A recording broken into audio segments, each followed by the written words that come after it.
I'm back. You gotta look the smartest and also be the sharpest on the drill team. Ooh, I like that. So, do I really risk it for the biscuit? Ideally. Hello everybody and welcome to the More Than Drill and Drum podcast. The podcast where we talk about drill, drum and more. My name is Jamima. And I am Tyrese. And today we are joined by another very special guest. She's taken a break from the sky to come talk to us on the ground. So sit back, relax and enjoy this podcast. Hello, Jamima. Hello Tyrese. And how are you doing today? I'm doing really good. I am quite excited for today's podcast, I will be honest. I'm excited for today's podcast as well. And how are you doing? I'm okay. Yeah.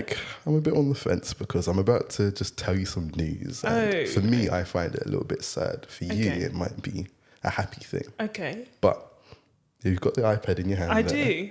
Could you just scroll down to the photos? And Photos? While you do that, we've been doing a monthly poll. Well, it's not monthly because we just started a couple weeks ago. And we put out the question, team drill or team drum? And if you guys haven't checked it out, make sure you follow us on our Instagram at officialmtdd. And the results are in. Could you read it out for me, please? I'm not even sure which one I should start with. Okay. Shall we get a drum roll?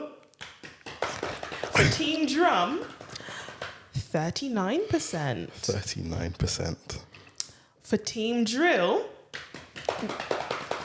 61%. Team Drill for the win. So hence my mood. But you know what? It's okay because what I think it is because the drummers haven't followed the Instagram account at official MTDD.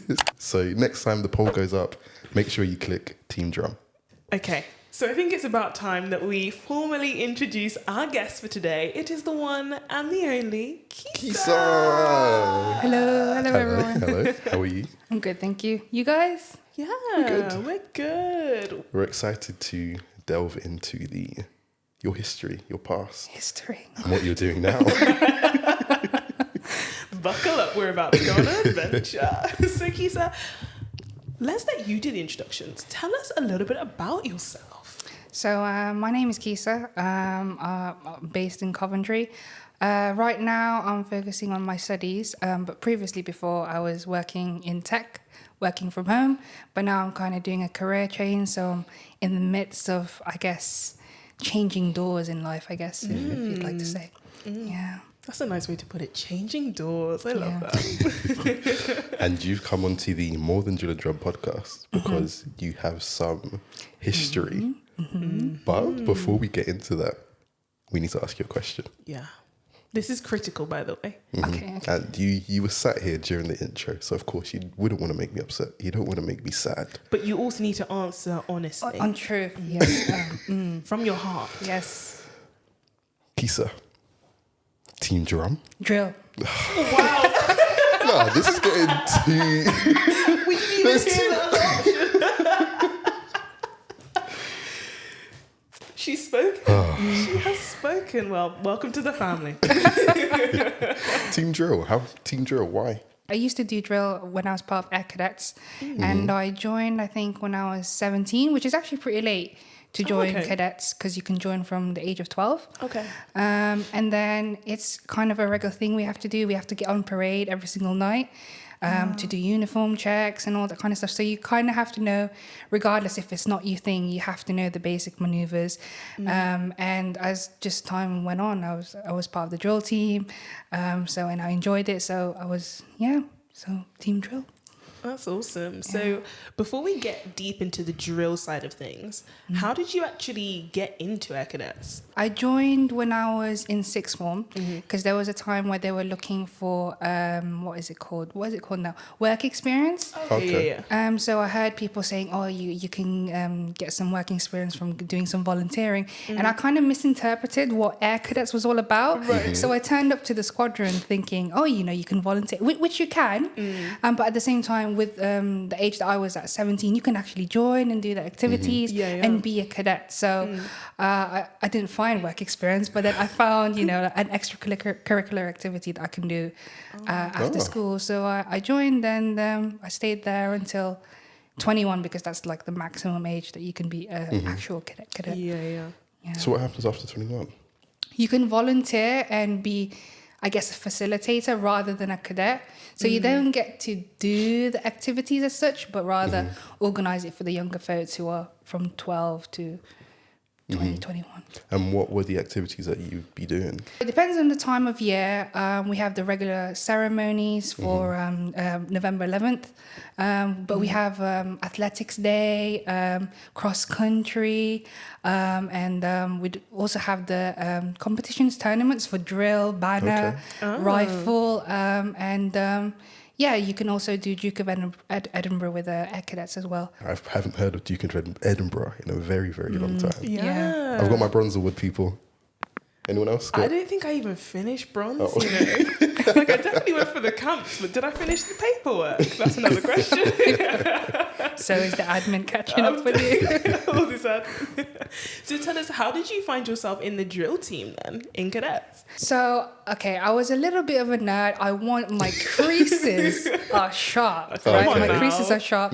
My shoe, even though I started quite early on, I don't know why, but something, my technique with my polishing my shoe, you can see my face. Oh, right. So obviously, as part of the drill team, you get marked on dress code before you do the actual sequence. Yeah. So obviously, you got to look the smartest and also be the sharpest on the drill team. Oh, I like that. So because I guess of my age going in there, the people who were starting with me, they were a lot younger. Right. So I was kind of mentoring them, even though I wasn't there for a long time. But so I guess through that, and also because I enjoyed it, you know, you can't force somebody into drill if you really don't, you know, want to.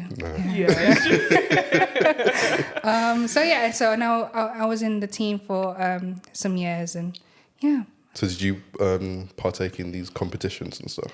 Yeah, so it would be, I think around about summertime, and the build up to it would be quite a lot. So sometimes there would be just parade nights where we spend an hour or more than just practicing the sequence, because we have to be, you know, quite on it. The competition's pretty tight once we get together with other squadrons, and, you know, it is a bit of a competition. Kind of like in church where you're like, oh, you know, there's a little bit of competition, even though it was supposed to be our church family. Wolverhampton. But yeah. Kind of like the rivalries coming out a little bit. Yeah.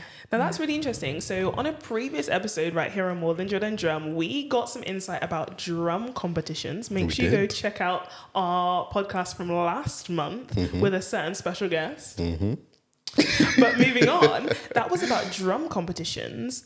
Let's get some insight on drill competitions. Tell us, what is it like to be there? What happens? Just give us the lowdown. You expect anything and everything. There's people who passed out because... Serious? Yeah, because we'd have to be in a certain area waiting, and sometimes it can be hot, right? And the uniform is not the most comfortable. Even on the sequence, I think there was someone that passed out one year.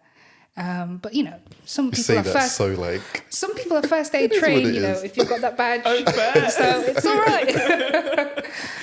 And yeah, we'd also whenever we do practicing for drill, we'd always have to mention, you know, if you notice maybe your fellow colleague in the what's it called, in the team kind of not feeling so well, we always have to kind of anticipate in case they fall over, because it would be hard concrete, you know.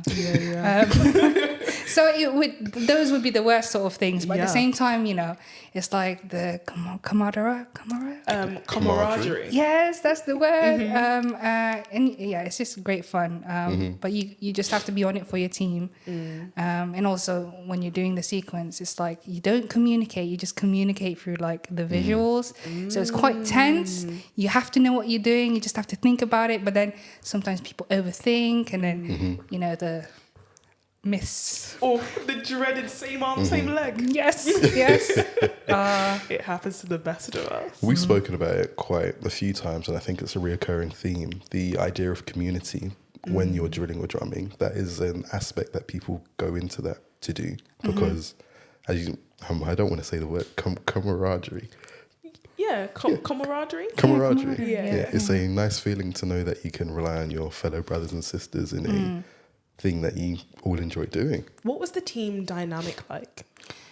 Okay, so That side eye. okay, so when I was there, I think I'm not sure. I think there was a like an age gap for some reason. So there was, I guess, the more senior folks who, my age, they've already ranked up, you know, corporal, sergeant, flight sergeant, cadet warrant. So people my age were like quite senior there. They've been there since probably they were 12. But then I think the recruitment in some years wasn't as strong. And then in that year, there was loads of younger folks, so 13-year-olds. So there was an age gap. But I think in drill, we just kind of had to roll with it, you know. We all loved it, and so no matter the age gap, some are doing A level, some are going into uni, some have just started secondary school. So it's just a bit like, you know, when you're siblings, when you don't, you know, it's like it's a bit of friction, but at the same time, you're still part of a family. Yeah, it's true. It was a bit awkward at times, but it was something that we can come together as a team to do to make the squadron proud. You know. Yeah. I love that. You mentioned some sequences earlier. Tell us a little bit about what a sequence might involve. There's quite a few moves in there. There's what's it called? There's a change in step always in a sequence. I gotta love a change in step. You know? There's also reels. Is it called reels to you?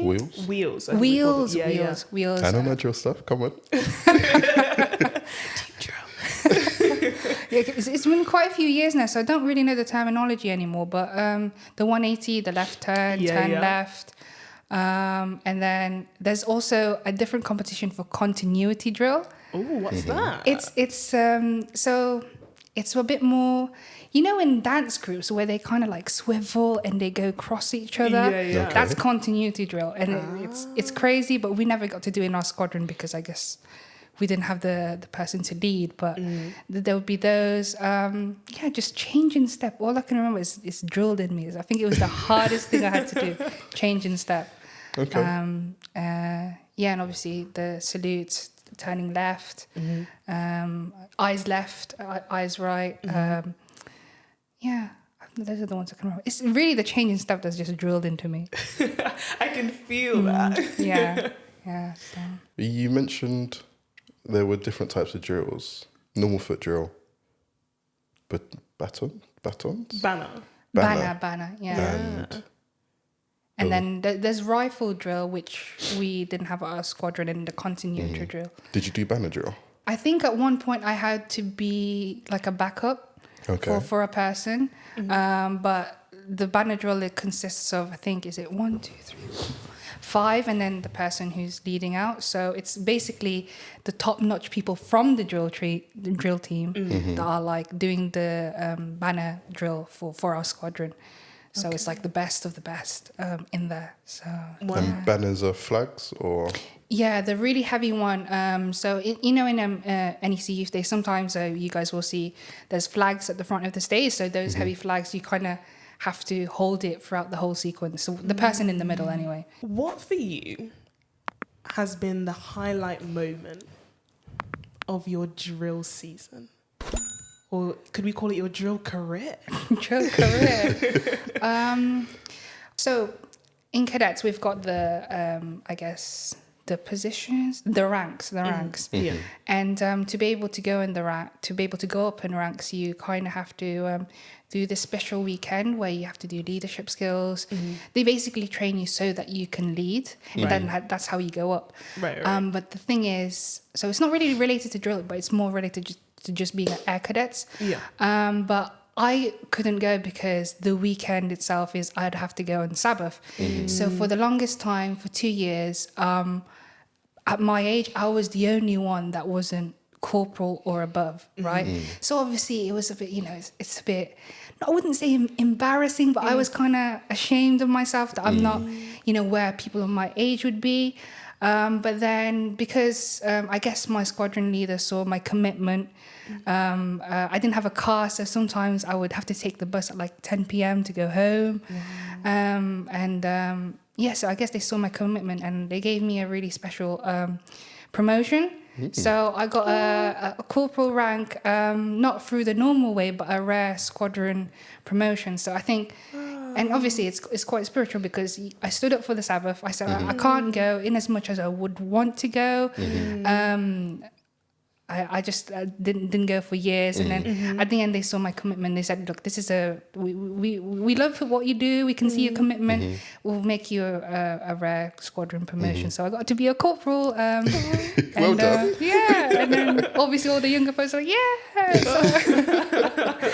yeah. Wow, that's a really special story. Why did you feel that standing up for your faith in that way was so important? Sometimes it gets hard to stand up for what you believe in because you're kind of going against the grain.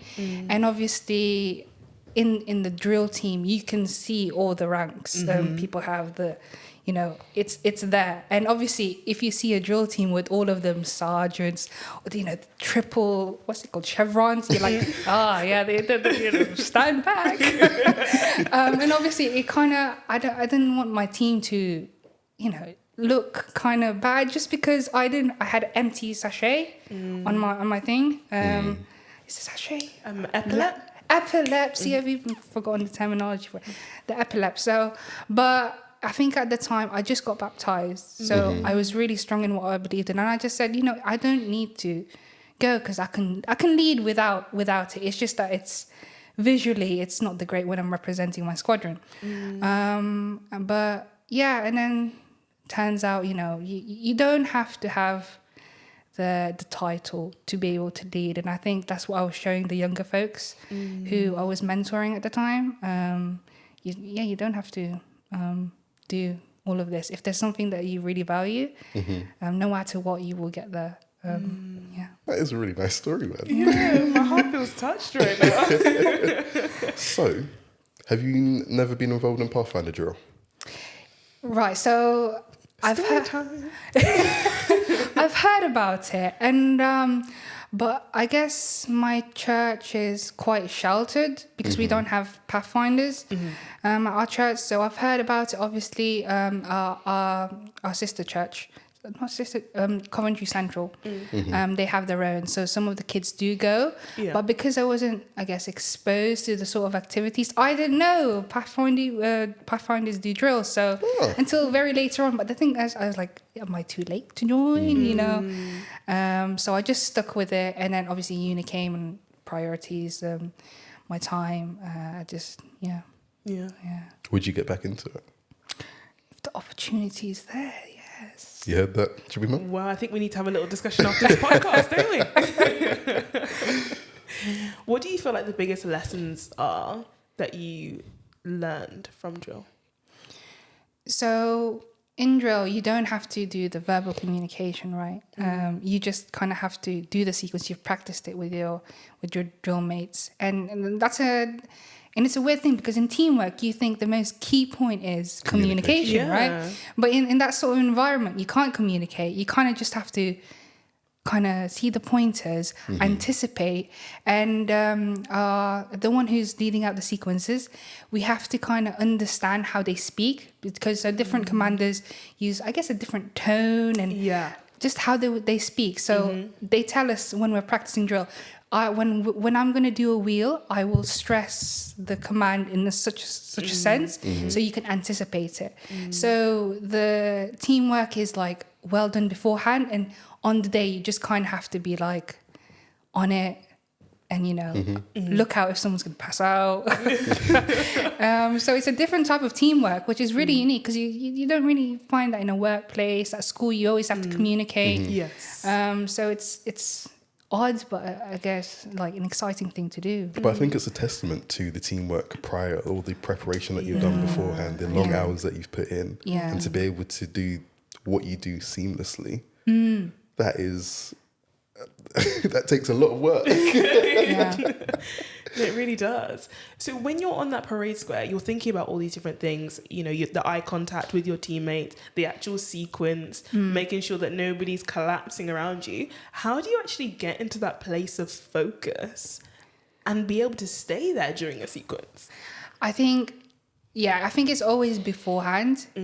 We just kind of nail it in, and it comes to a point where it's just like natural, or after this we're gonna wheel to the left, or then we're gonna what's the maneuver to do a 180? About turn. About turn.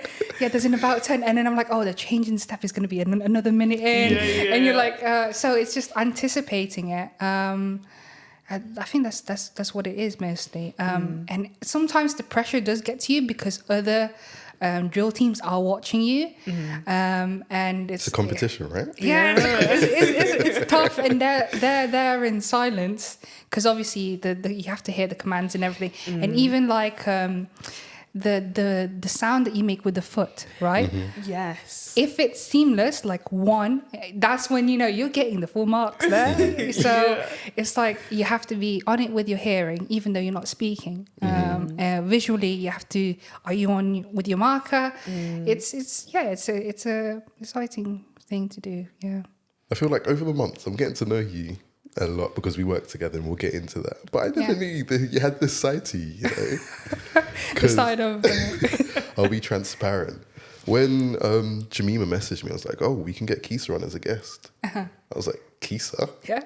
Why?" And then she was telling me all about your Air Cadets and stuff. Yeah. And now to actually hear it in person, wow! We need to get you back out in the field, Quizza. We do. What? To be fair, the only reason why we got to that topic is because in camp meeting.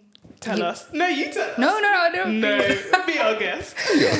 So Jemima over here, we're all part of the NEC media team, and it was Friday afternoon. Friday afternoon. I think we wanted to gather some photos, maybe to do a little video. I don't know. I don't want to spoil whatever. Might be released. But there was a couple of you guys who wanted us to form into the arrow? Yeah. But I didn't know that's what we're doing. No, neither did I. Neither. I'm glad we're finding this out now. It's all coming out. And then we had to stand in high order. And I was like, oh, okay, well, what are we doing? And then it wasn't until you said a few commands, I'm like, I was having flashbacks. I was like, no way. And then when Marvi was at the very end, right? And she was number 18. She was like, 18. And I'm like, that doesn't seem right. Yeah. And I was like, everything was flowing back to me. And then when we were rolling out, I was like, I don't know. I was like, oh. And then obviously people were not insane. And then instantly I did a change in step. Oh, wow. I was like, oh. Even though I shook myself, I was like, I was like, oh my gosh, I can still do that. Muscle memory exists, man. And then afterwards, I think we ended up talking. I was like, Jemima, that was great. I had, I was just flashing back. And then, I think that's when the conversation flowed about, that I used to do drill in Air Cadets. Yeah, that is really where it came from. Because before, I had no idea. I had no context to even ask you, do you do drill? Like, it was just too random. Yeah. And even that drill session that we had as a media team was so spontaneous. Like, we were just getting into line. And then I think someone just said to me, Jemima, line us up. Like, do some drill with us right now. And I'm like, right now? They're like, yeah. I was like, okay. And it was really fun to get to do that together. I think I was saying to you earlier about how being involved in the media team was something that started more than drill and drum, just being able to realize that it can be possible with the equipment that we use, and obviously being strategic and having a wonderful co-host to help me through this.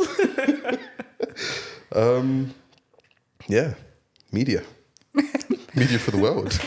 Yeah, to be fair, I think before the media team, I didn't think of how you can use your like technical creative gifts for the work of God. And I think being part of the media team really, especially with the leadership of the media team, it kind of like brings that out. It makes you notice that your spiritual gifts, even though it doesn't seem like the typical standing up in church, preaching, or being on the praise team, you can still use it for, you know, reaching out in this sort of sense as well. The media team is quite a different team to the drill team.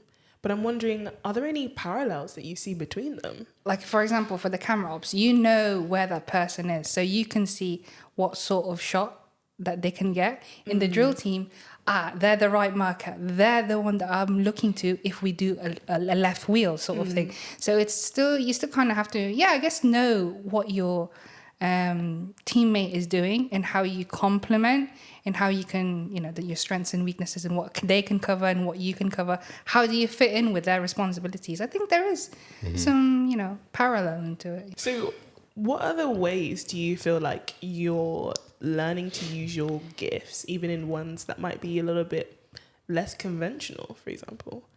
So you mentioned earlier about learning to use your gifts in media as like a ministry thing as well. And I'm wondering whether there's any other ways that you're learning that, your gifts can be applied for ministry, maybe in just less usual ways, if that makes sense. I think in our generation, I think we do find it hard to say, how do we fit into church? But I think there are the really important people who don't give up on you and say, this is what you're good at. You can translate it into this thing. So at my church, for example, I like to organize things. I like to get out and do things. And I didn't see it as a gift until I realized my organization and planning skills is actually helping us to go out and do something. So, but before I didn't consider it as a gift, but now I'm thinking, I've enabled it through the skills that maybe conventionally I wouldn't think would be a gift, to, you know, help the church go forward and do things. But I think we need more of that though. So it's great what you guys are doing here, because it goes to show that no matter the platform, no matter what sort of skills you have, you can, what's it called? To do it for the work of God. My dad's always taught me that it's important to recognize when you've got a mentor. Do you mentor anyone at your age now? I wouldn't say directly, but because I'm part of the youth department, regardless, when my name is down for something, I want to do it to the best of my ability, no matter what. So whatever I do in church, I'd like to think, if a young person sees me doing this, how would they perceive it? Would they follow, or would they be like, oh no? Because, you know, being a mentor, you're in the eyes of those who are not on that, I guess, platform, that stage of that you're at. So you always kind of have to be thinking, you know, you have to be a good role model for the people who are below you, not below you. What is it? Around? Coming behind you? Yeah. Looking up to you? Yeah, and I think I saw that in cadets as well. So, yeah. And as the eldest daughter, I think it's engraved in me anyway. So with Air Cadets, is there anything that's related to being in the air? Okay, well, yes. Long story short, yes. So in Air Cadets, it's I guess it's the platform. It's not the right word, but Pathway? the pathway that you can be to see what life is like if you join the RAF. Okay. Or the army or the navy for sea cadets, because you get to do the rifles, you get to go shooting, you get to go in the air depending on the queue, obviously, for flights, and you get to go to military bases. Sometimes you get to stay there overnight, so you really get to see what the life would be like if you joined the forces. And obviously for Air Cadets, they really do highlight on flying, the helicopters, and the uniform is obviously different, so you can distinguish between the different categories. But yeah, so there's loads of opportunities there. You can get your some ranking up your hours through the cadets, through RAF Air Cadets. But like I said, it depends on the queue of who wants to fly, and sometimes the weather it's not great either to fly. So yeah, you do a lot of stuff there. So I'm just wondering, has that sparked anything in you? Yeah. So actually, I've wanted to fly ever since the day my family decided to move here, right? Really? Yeah, so... You wanted to fly them here? Not exactly. So back at home, I lived quite in like the countryside. Yeah. And obviously there's loads of informal transport there. Maybe a goat will ride you to school if you wanted to. Serious? Yeah, if you really wanted to, so cool. take your bull with you. And then there'd be like this little motor, we call it Kuliglig. Maybe I'll get Tyrese to put up a Kuliglig photo. Okay. So I wasn't really exposed to the big cars, the railway. And I think that journey that I made with my family to come here, it was just like progressive until to the point I got on a plane and I was like, this is amazing. And I think at that point, when I was 6 years old, I was like, this is what I want to do. And it was just, growing up, do I really risk it for the biscuit? Or do I just stay comfortable doing conventional stuff? Yeah. So tell us about when you risked it for the biscuits. So earlier on, I mentioned that I'm doing this career change. I did geography at uni. So at the start of uni, I still had, maybe I can still go into aviation because geography covers like meteorology, which you kind of need to know for the air. Yeah. But then when COVID hit, it was my graduation year, the aviation industry was not doing the best. So I told myself I still need to find a job. So I got into software development, which is weird because I don't know, geography into software. It didn't really, but I managed big data and I think that's what the company saw in me. And I just progressed in the company. But I was working from home and I worked from home for 3.5 years. And as you guys would know, I'm quite a sociable person, right? I like to be around people. And I realized that working from home. And I realized I had a dream when I was younger, and even though it's risky, many people have told me that I'm blessed that I knew what I wanted to do. Some people don't know what they want to do, and they're still figuring it out now, and it's a bit of a burden because you don't know where you want to go in life. And I did think to myself, I don't want to regret not trying. So I'm in this phase now where I volunteered for redundancy at my workplace because it was just that. It was at that time where they were going through that. I didn't want to quit my job, actually. I was going to say. I wanted to go part-time, but that very same week where I was going to request that in, they said, we're going to go through quite a tough time and we're going to reduce the workforce. So obviously my request was kind of not valid any longer. Yeah. So I was, to my boss, I was quite straight up and I said, this was my plan, and clearly it's not aligning with the plan of the company anymore. Yeah. So I just want to put that out for you. And then he escalated it, and I spoke to people a bit more higher, and I said, if you can't, if there isn't a capacity for me to go part-time in the company, I would need to go part-time anyway to pursue my studies, because at that point I started doing some hours. Yeah. And I found it hard to study after work. Even I've been sitting there for 8 hours to sit some more. So I struggled. So I basically said that if I can't go part-time, I would want to put myself on the line for redundancy. Yeah. And then doing that, obviously one of my colleagues didn't lose their job, and they wanted to keep their job. And then I lost my job, and here I am now. I just love how positive you are, though, because honestly, that's a roller coaster. Yeah, it's an anxious phase in my life. But at the same time, if you don't risk it, you'll always be in that comfort zone. And in that comfort zone, sometimes you don't go out. So stay comfortable, or be in that unfamiliar space of, going for what you want to do, trying it out.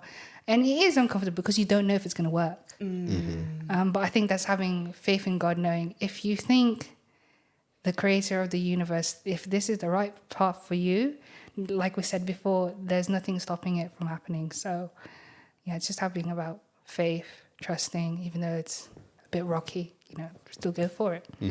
Yeah. So now you're actually doing some flight classes. Yes, I'm at the point in my learning where I'm trying to land, which would be really useful. And I can, it's just not with assistance of my instructor. So I'm at that stage at the moment, and I'm going through the content of my theory, which there's 9 exams for the first stage anyway. 9 exams? Yeah, theory exams, and then the practicals at the very end as well. Wow. Yeah. That's a lot of studying. Yeah. Which is why I thought it would be also great if I come out of that mindset of just sitting at home and just working. I remember when we were driving, and you must have been like, Tyrese, I don't see anyone. I just sit in front of my computer. I was like, oh my gosh. You're making me sound so sad to the viewers. I felt for you, man. It's true. In the Bible, it's like it's not good for man to be alone. And that's not just about man. It's about us as human beings. We're not supposed to be alone. So it was a tough space to be in, really. But it gives you money. It's like an income, and you're kind of thinking, is my mental health, financial? You just have to balance that out. And it just got to the point where I'm thinking, no, it's not sustainable for me in this sort of environment. You also told me something else. What was one of the things you wanted to do when you do get your pilot's license? Right, okay, Look at that smile. Okay, I haven't really shared this to a lot of people, but during COVID, there was this guy that I was following on Instagram who has a friend who's got a helicopter license in the Philippines. And he has a friend who's a nurse. So they go out to really remote islands, and they provide healthcare for those people who can't access it. And it was just something that really inspired me, because obviously when you get to those sort of jobs where pilots do get quite a lot of money, then you can save up. And I'm thinking I can save up, and with my organization skills, it would be one day would be such a great thing to bring people together who I know, take them maybe abroad, and then if get a license for that sort of aircraft, and maybe do like a missionary trip, go to local people, like the clothes that we got from here that we don't wear anymore, that sort of thing. It's in the back of my mind that I would love to do when I'm older, when I finally get through all of this. It would be something that I would really love to plan. Yeah. It warms my heart to That hear is that. so inspirational. I love it. Yeah. Wow, dream big. Why not? Yeah, why not? I love that, and I hope I land an invite whenever that happens. I need coverage there so that other people can be like, you can do anything, and it's going to be the whole NEC media team. Hello and welcome to Quizza's aircraft. One day. Yeah. I feel like we're getting to know you so much better in this little chat. Quizza, I'm sure that I speak for Tyrese and I in this. We've been really inspired by what you've shared and how candidly you've shared that. For all of our viewers, as well as us, how can we support what you're doing? Okay, so very recently I've put up a GoFundMe page, and there I've put a bit of my story and I guess what it takes to become a commercial pilot, because that's my goal in the end. And it's a very financially heavy sort of path to go down in. There's a bit of money that I've saved, that I've loaned at the moment, but there's still quite a chunk to make sure I can, fund the whole thing. So it would be really great if you guys want to share it, or just even read through it. You don't even have to donate. It's just there if you feel like you're able to. Then I would appreciate any amount. My story would be there. And then I'm also thinking of updating it every 3 months to see where I am. And obviously, if I finally land, then I'll put it on there. No pun intended. That's awesome. And I'm sure that people are going to want to get involved and see how you get on. And one day, we hope to see you fly in that mission plane. Thank you.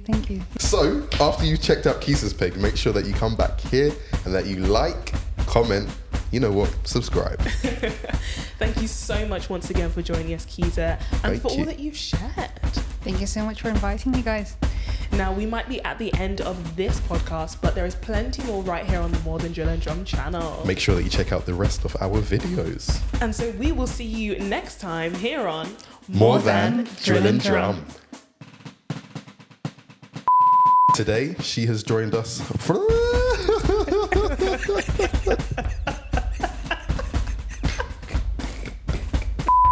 Well, let me work this machine. It's just an iPad. How you doing? I'm good, thank you. You?